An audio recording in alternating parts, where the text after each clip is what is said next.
Back in 2005, right after I read the book The Game by Neil Strauss, I went out for the first time with all this new information in my head. First real night out, first attempt at applying what I'd learned.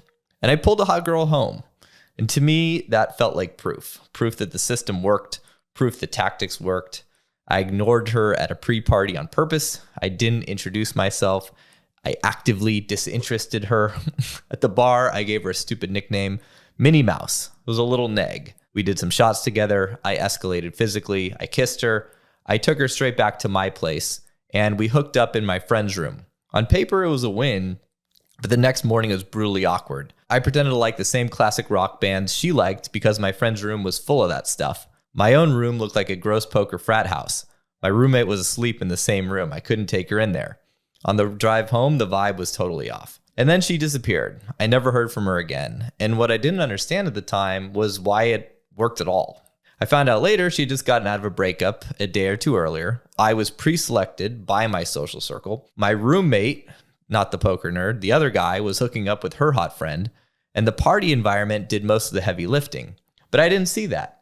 I concluded it was because of the tactics, the negs, the escalation, the lines, and that misunderstanding completely threw me off. For the next 3 or 4 months, I stayed in the same environment. I went to the same bars. I ran my same routines. I had the same internal dialogue. I approached constantly, and I got absolutely nowhere. Same man, same environment, same results. Nothing really changed until the environment changed. And that first real shift happened when I stopped being alone. I started hanging out with other guys who were approaching. We talked about what worked, what didn't, what landed, what felt off. I joined a community. I attended events. I started getting real feedback. I was doing about 25 approaches a week. But here's the important part. It wasn't the volume that changed me. It was the feedback loop. The environment didn't make me better. It made self-deception impossible. And I had guys who were better than me calling things out. Guys who could tell me when I was trying too hard, when I was avoiding tension, when I was hiding behind my lines. And I stopped being trapped inside my own interpretations. Once again, the environment forced different behavior, and the behavior changed me. Around that time, I also realized something else that mattered even more. When I started approaching, I had a ton of anxiety. I was terrified of a bad reaction. So I compensated with approval-seeking energy, over-smiling, avoiding tension, avoiding conflict, trying to be liked. And I kept getting the same response over and over. Oh, you're so sweet, but I have a boyfriend. This happens to almost every people pleaser I coach. This is the nice guy pattern. The opposite archetype exists too. And that's the robotic, awkward guy. He's disconnected from his emotions. He's flat. He's weird. He's uncalibrated. He doesn't get, oh, you're so sweet. He gets women quietly leaving, avoiding him, and disappearing. Both guys are stuck. But what changed for me wasn't a mindset shift. It was an environmental shift. Once I was in an environment where rejection was frequent and normal, it stopped being personal.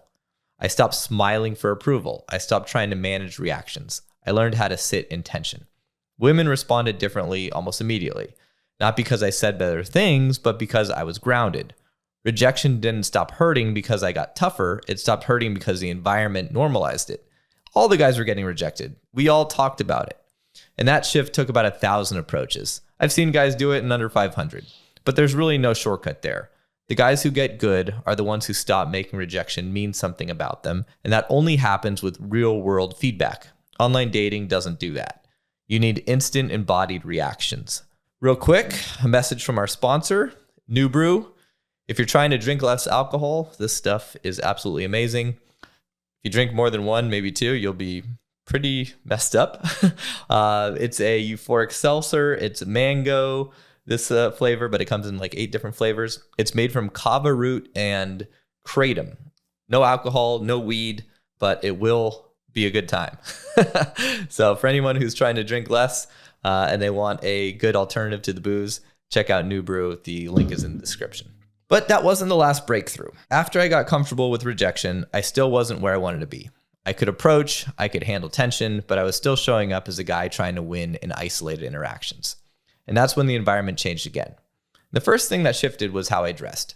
I'm not talking about peacocking. I'm not talking about costumes, just clothes that actually fit my body and showed off the right attributes. I stopped dressing like a guy who didn't get it. And over time, that turned into a very specific style. Not some generic male fashion, but a look that appealed to the women I actually wanted, like Ukrainian Barbie type girls. so I dressed in a way that read sophisticated, edgy, and cool to them. That wasn't self-expression, that was environment alignment. The difference was immediate. Women responded differently before I even opened my mouth. Their nervous systems relaxed a bit faster. The interaction started on a higher baseline. The environment did the heavy lifting. At the same time, I stopped treating every woman like a potential hookup. I started befriending women instead of chasing them like a thirsty idiot. And I had hot women around me, not because I was sleeping with all of them, but because I was socially competent enough to have women in my orbit. At first, it didn't really help all that much. Other women could tell I was friend-zoned. The environment hadn't fully shifted yet. But over time, as my calibration improved, something important happened. Women started wanting me because other women wanted me. And women are simple in this way. They want what other women want. And once women could feel that I was desired, not trying to be desired, everything became easier.